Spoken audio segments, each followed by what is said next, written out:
Hey, hi, hello, how are you? I'm Pia, and today we're going to be talking about all of the books that I think I'm going to be rating 5 stars. So I decided to pick 5 books off of my TBR. Now this, at this point now, includes books that I have available to me, not only on my physical shelves, but on like my library and on Scribd and things like that. It's kind of extended far beyond its reach just because I'm no longer living with my shelves, at least for the time being. I am off to college. Maybe I'm in college by the time you're watching this, but I obviously cannot bring all these books to my apartment. So I obviously always read books like more than what I own anyways, so it doesn't really matter that much to me. And I did want to clarify that first, so I am going to be pulling up some pictures rather than holding up books for the most part of this video. So we have kind of an eclectic array. These are very odd. Like, none of them make sense to one another, but I'll explain. 5 stars, because I don't give a lot of 5 stars. I was kind of thinking about it, and I was thinking about like all the books I own, all my TBR books, and I was like, am I really gonna give any of these 5 stars? Like, is that bad? Should I only be reading books I think I'm gonna give 5 stars? Let's get on with the video. So first up I have here Find Me. This is by Andre Ackman. He is the author of Call Me By Your Name. So this is the sequel to that, and I feel like it's a little bit cheating putting a sequel on the list. I'm sorry, I'm looking it up on Goodreads. But it is like a, I don't want to say like long awaited, but it's like definitely has been some time since the first book came out. And I feel like that makes it like a different kind of book, a different kind of dynamic going into it. And I really honestly don't really know what it's about. I don't know if we're still following Elio. Like, I just don't know. But Call Me By Your Name is one of my favorite books. I think it's such a beautiful, heartbreaking love story. I just think it's so fantastic. And I feel like I need to read this other book, especially since I think it only came out like 2 years ago at this point. So yeah, I'm very interested. I'm like apprehensive, but I'm interested to see what the author does with the story, because I do feel like it was a completed story. So I'm not really sure where he's gonna go from there. So it looks like we're following Elio's father on a trip to visit him where he's now living in France. Is that what it said? No, he lives in Rome.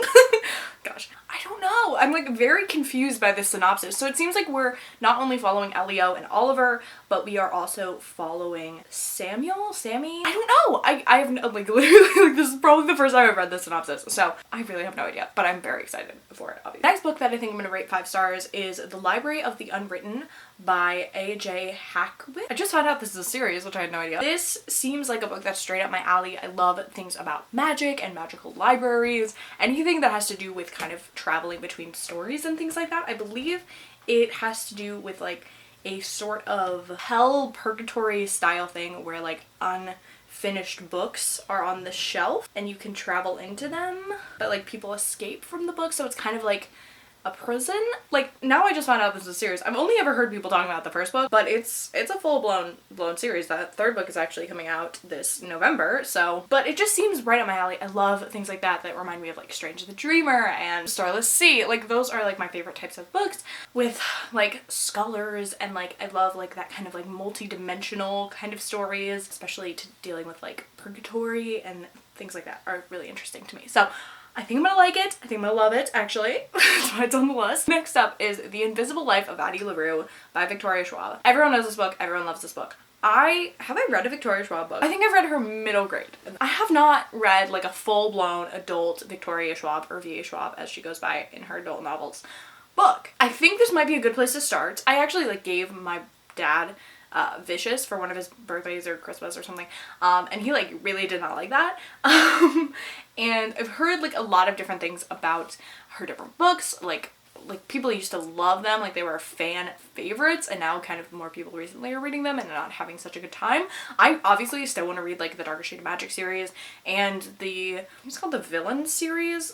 Gosh darn, if I knew what I was talking about. Yeah, it is. Okay, so I still want to read those, but I think this might be a good first like foray into her adult books. Oh, I also read that other that young adult series. I have no idea.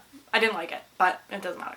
Anyway, The Invisible Life of Addie LaRue. This is about a lovely gal named Addie LaRue who has kind of like traded her soul in for eternal life, and the price that she had to pay for that is that no one is going to remember her at all. So she's like traveling through time, having a blast, and then this one guy is like, yo, what's up? I remember you, you're Addie LaRue. And she's like, what the frick? What is going on? So that's like the shorthand synopsis by a person who doesn't know what she's talking about. Like, they meet each other in a bookstore, so like obviously tick the box.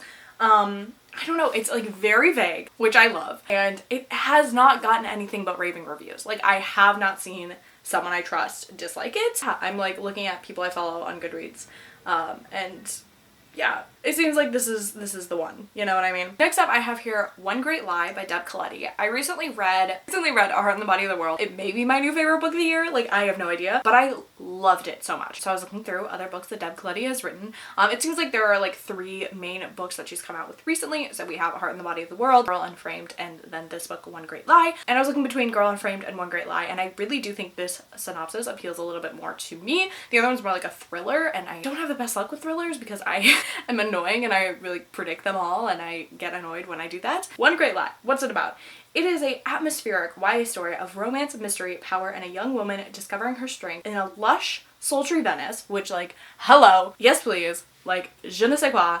I don't know why I wanted to speak French, because the Italian just didn't want to come out. Okay, she's on a scholarship, a writing scholarship in Venice. I love Italy. I love stories about writers. I love stories within stories. Meeting this, like, famous author that she loves, maybe, and of this famous poem. I think it's like a, like, starts her on this mission. Like, I don't know exactly, but it has so many things I love. And it's like by an author I already know I like, at least so far. So I really just, I don't think I can go wrong here. This isn't one of the most highly rated ones of hers on Goodreads. However, that has never stopped me. So, the last book I have for this list, book number 5 for 5-star predictions, Pages & Co. The Book Wanderers by Anna James. This is the first book in a series, so I'm really hoping to love this series. This is a book about a girl named Tilly, and she has lost her mother, and she has quite literally lost her mother because she is in between the stories of books, in between the pages of books is what I meant to say. Tilly finds out that she can travel between these worlds. Again, do I love stories within stories?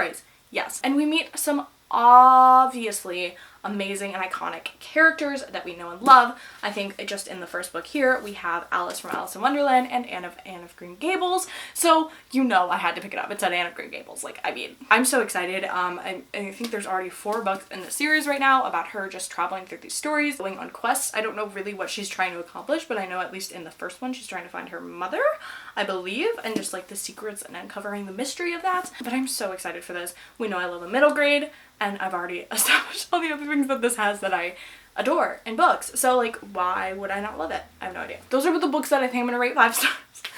Oh, I forgot what this video is about. I'm so excited to read them at some point. They're all, like, vastly different, but with some, like, overarching things. We will see. I hope to find, you know, my next great book. With that being said, let me know in the comments down below if you have read these, if you guys rated it 5 stars, or you think I will rate them 5 stars, or just any of your recent 5-star books that you guys have read. I would love to know and find some good books for myself. With that being said, make sure to like, comment, subscribe, do all the things, and I will see you in my next video. Bye!